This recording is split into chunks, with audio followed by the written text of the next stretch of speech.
Today, let's talk about how to progress in the early game. Shoot him, Kevin! Hello everybody, I'm Roadblock and this is a Raid Shadow Legends video. This is going to be kind of I think maybe a three-parter. It could be longer if some of the videos take longer to make, but I had an idea for a video where I kind of break down what to do in the early game, the mid game, and the late game. How do you go from early game to mid game? Before I get too deep into the video, I just want to say that the terms early game, mid game, and late game, I hear them thrown out all the time. There might be a definitive kind of like, once you do this, now you're considered late game, but I don't know what those are. So it's kind of a general ideal in my opinion. I'm not going to set definitive terms like once you do this, you're no longer in the early game, but it will make your account stronger to a point. Your focuses can change to different progression areas. Okay. Now you've seen a lot of what I'm going to talk about in recent content, right? Free to play challenge. But the main focus here is going to be tips and tricks if you have a new account, essentially.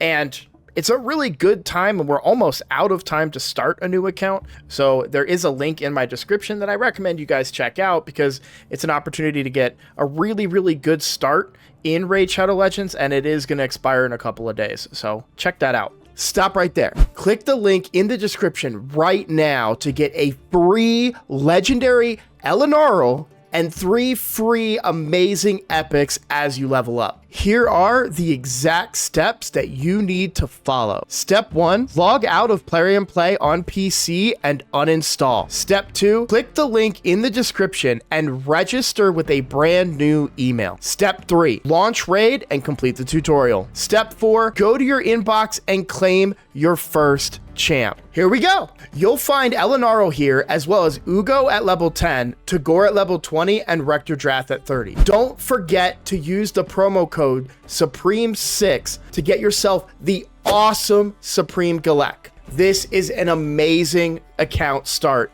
in Raid. So click on my link right now and follow the steps. Let's kind of talk about what you should be doing in the early game. What should your focus be? Number one focus for new accounts, in my opinion, this hasn't changed, is clan boss. And admittedly, you're probably going to be doing easy and normal clan boss, right? But it really needs to be a focus for you. Mostly because this is where you're going to get some of the best resources for you early game. Even if you're only doing easy, you're going to get potential for shards. Shards equals champions, more chances for good epics or legendaries that can take your account further. The gear is okay. Traditionally, I don't think I ever really use the gear from easy or normal, but you might get lucky and get a good piece.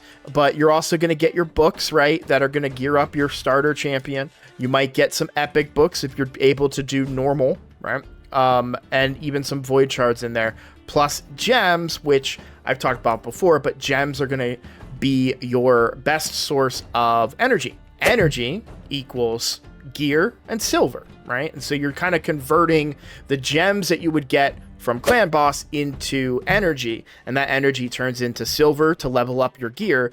It also turns into gear. What kind of champions are going to be good here? Burns, poison, for the early game stuff, but don't be afraid to use really hard-hitting champions, just plain and simple. I mean, if you watch the free-to-play challenge account that I recently did, you're going to see my best damage dealer was my Alice. Now, granted, she had a 5-star blessing with Brimstone, which is a big chunk of her damage, admittedly. Regardless, though, because she had a 5-star blessing and because she was in ignored defense gear and had the increased stats, she could just dish out a lot of damage, plain and simple. And so don't be afraid to use really strong champions in that regard, because they actually just might be your best possible damage dealer. If you run a key and it's not going well and you don't like what you're, maybe you swapped out your Kale for somebody else, or maybe you swapped out a different champion to test somebody new and it's not going well, and you can already tell in the first like 10 or 15 turns, like, okay, I don't want to keep this key. Shut down the game. That will save your key and you'll be able to go back in and run it again. I don't know that I've ever tried to do it on mobile, so keep that in mind. If you're a mobile only player, I don't know if that's, I would test it. If you have an extra key, maybe during Clan v Clan or something, and you just want to be like, okay, let me find out if like Xing out of this right now, you know, and swiping the game away will give me my key back. You can give that a shot. I don't know if that works, but the real key for you in the early game is to try and get up to Nightmare at minimum. Like that needs to be a big focus for you, because once you get up to Nightmare and you're able to do, whether it's a 1, 2, 3, or 4 key, once you're able to get the ultimate chest, you now have a chance to get Sacred Shards and Legendary Books, these being some of the most essential pieces to developing an account. Sacred Shards equal more epics or legendaries, and obviously Legendary Books mean that the legendaries you do have can now be further developed and get full power out of them, where, you know, early on you might not have enough books, and, you know, maybe you only land their debuffs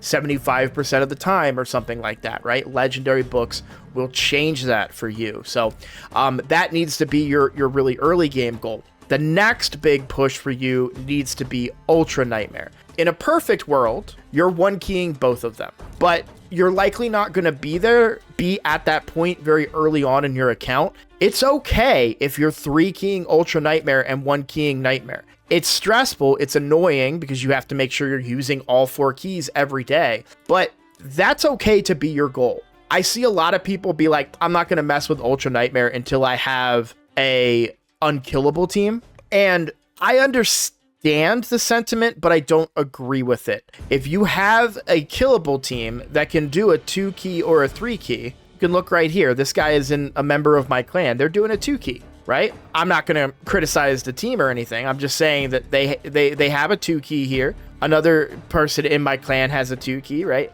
Sometimes that's what it takes to be able to get through Clan Boss, is a 3-key or a 2-key. Don't be afraid to push the account to its limits and do a 2 or a 3-key down here in Ultra Nightmare, because the rewards are worth it. And that's, you know, most of you are going to watch this and be like, duh, but some people don't know that. And I know early on in my raid career, before I had a killable team, I mean, I had like 1 3/4 key, right? So I was doing like 67 million damage on my first key, and I needed 70 million. And so I was running a 2-key most of the time, with the occasional lucky 1-key where everything just fell into place. And that was a killable team. I had like Ultimate Death Knight, I think Valkyrie, or Longbeard. I know I changed them a few different times.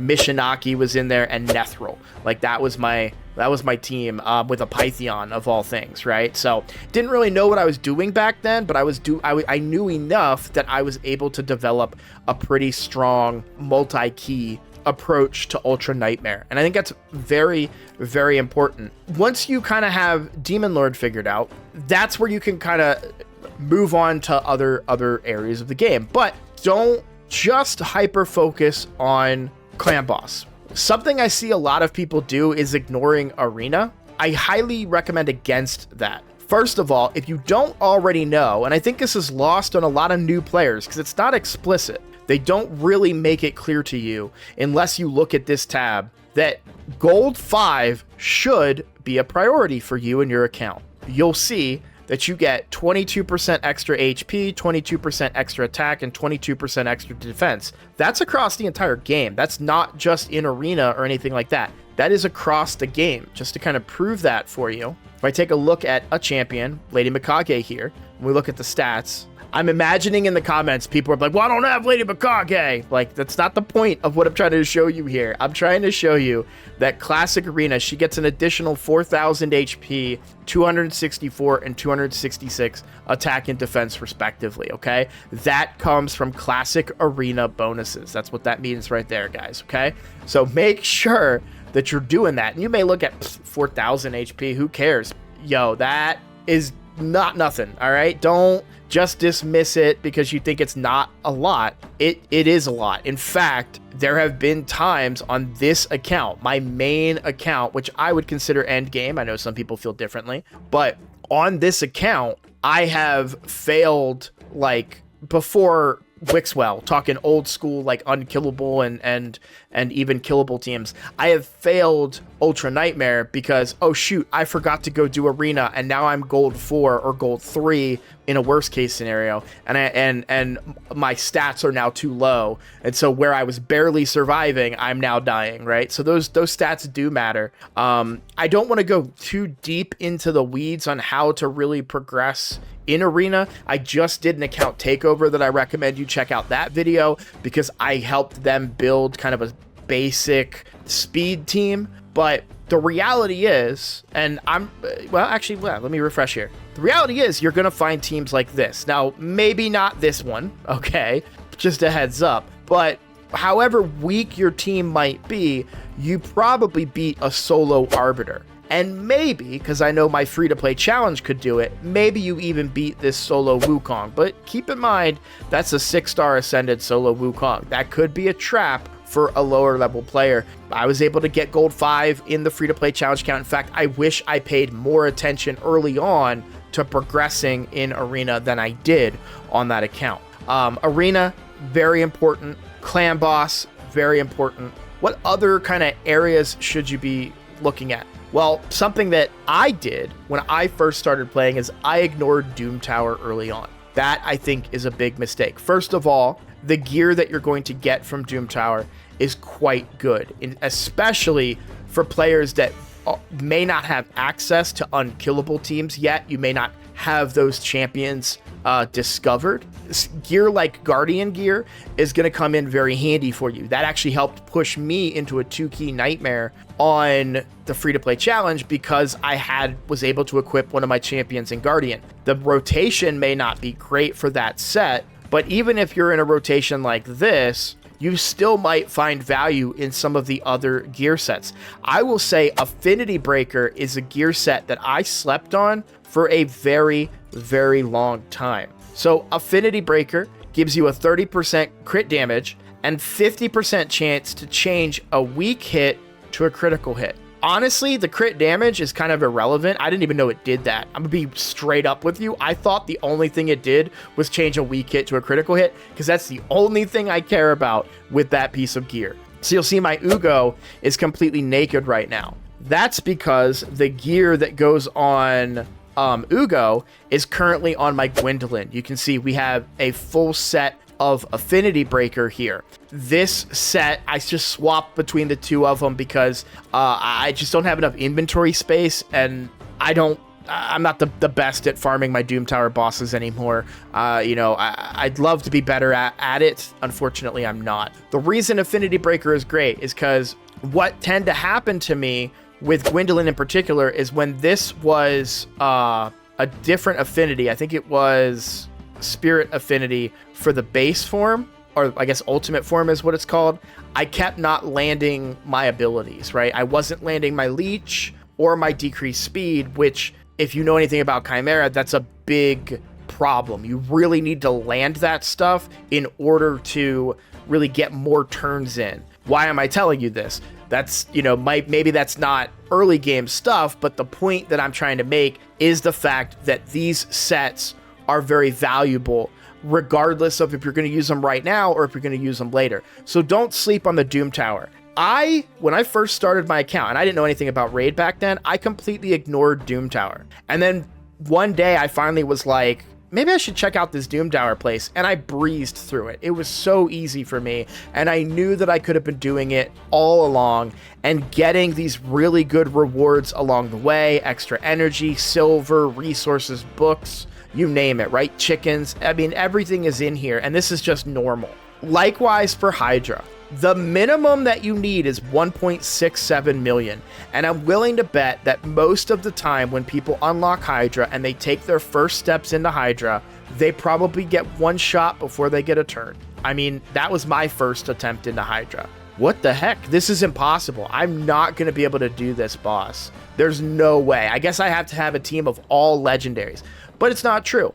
Again, not to call out the free-to-play challenge count, it's the most recent example that I have for you guys to use here, but I actually was able to do this very early on, where I was able to squeeze out 1.6 something million. As long as you're over 1.67, that's all you're looking for. Why? Well, the gear is really good. Stone Skin and Protection Gear are very good sets, even in just a 1 or a 2 piece option. But what really makes a difference is going to be your clan gold and the rewards for Mithrala. Now you can't see them in that chest there because I already have Mithrala, but Mithrala, very, very good. Very, very good champion.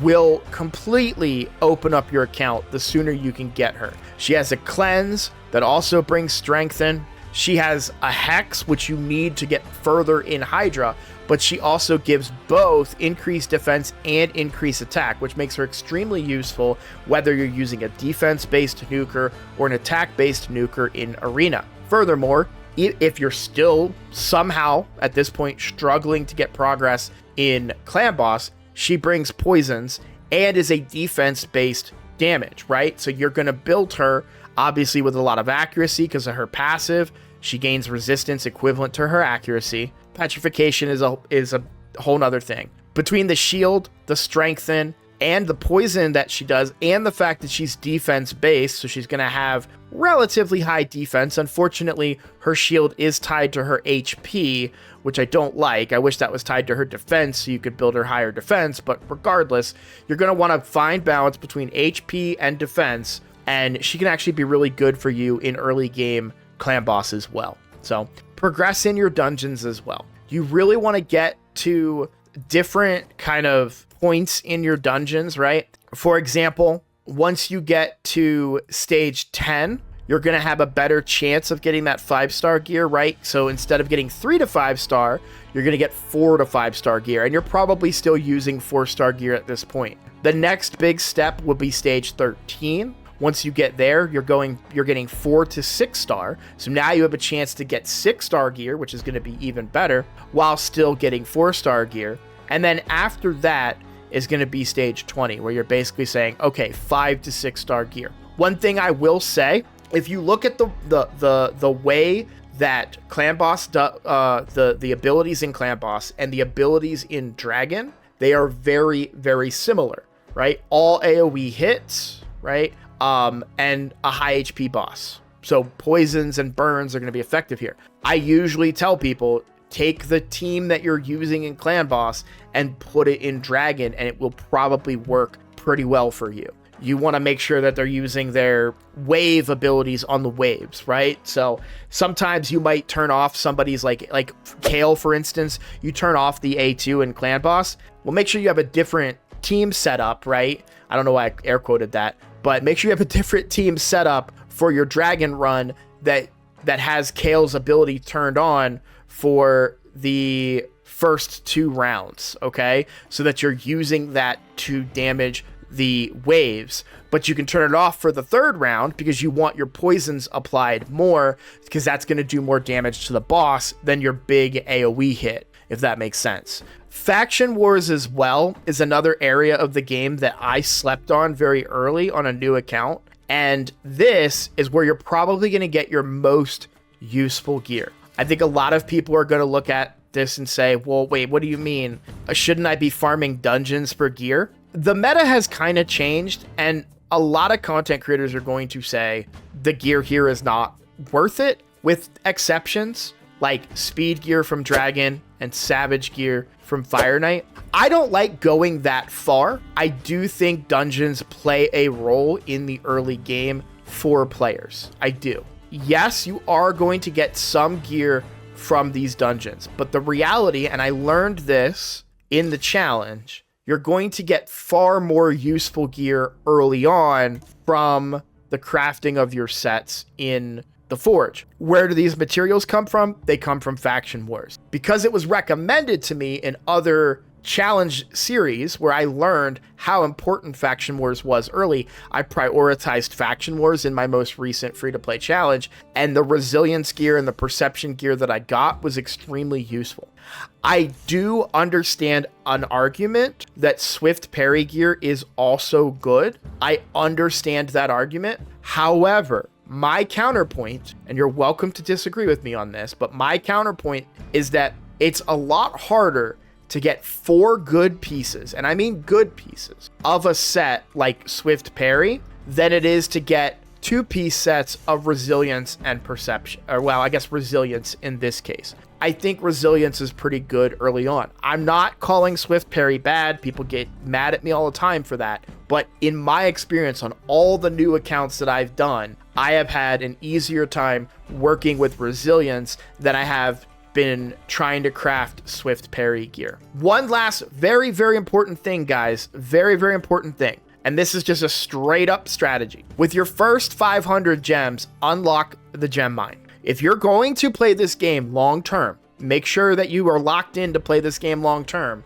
The gem mine, unlocking it is extremely valuable because it will pay itself off very, very quickly and give you a steady source of gems, energy, silver, right? Because gems become energy, energy becomes silver, okay? After your gem mine is unlocked, you can do this part before if it's more important to you, but I prefer to do it after the gem mine is unlocked. 800 gems, unlock masteries for whatever champion you decided to level up first. Whether it's your starter champion, some people prefer to do a legendary, some people prefer to do an epic. It all depends on how you started your account. Did you use the link in my description? Did you use it as a referral program option? Like how did you go about making this account, right? It really determines who you're going to be. My recommendation, by the way, for the sake of the video, I do still recommend your starter champion. You're probably in the apprentice path, which encourages you even further to level up your starter champion. So that's my recommendation officially, but it's entirely up to you who you want to level to 60 first. But get them masteries with 800 gems, then they should be strong enough between those masteries, right? And the gear and stuff you've developed at that point, they should be strong enough to help farm Minotaur at a higher stage so that you can then get your masteries from Minotaur, ideally stage 15. But I know from experience that sometimes you gotta do stage 13 or 14 because your gear sucks, right? Even if you're spending gems to do Minotaur runs, you're going to save more gems than if you spent 800, okay? So there's a little gem tip. I think I've touched on everything I really wanted to touch on for early game players. There's a lot of stuff that kind of goes into that, right? Like Arena helps you get Great Hall stuff, so you want to be leveling up your Great Hall. Missions should be a priority as well for you, but make sure you're looking ahead to what missions are coming up so that you don't accidentally 6-star somebody and then you get to a mission that says, hey, 6-star a magic champion, and you're like, shoot, I just did that. I could maybe do a more detailed version of this, but for right now, I feel like as part of this 3-part series, that is kind of the best advice that I would give for a brand new player in the game, in the early game, for developing and progressing your account.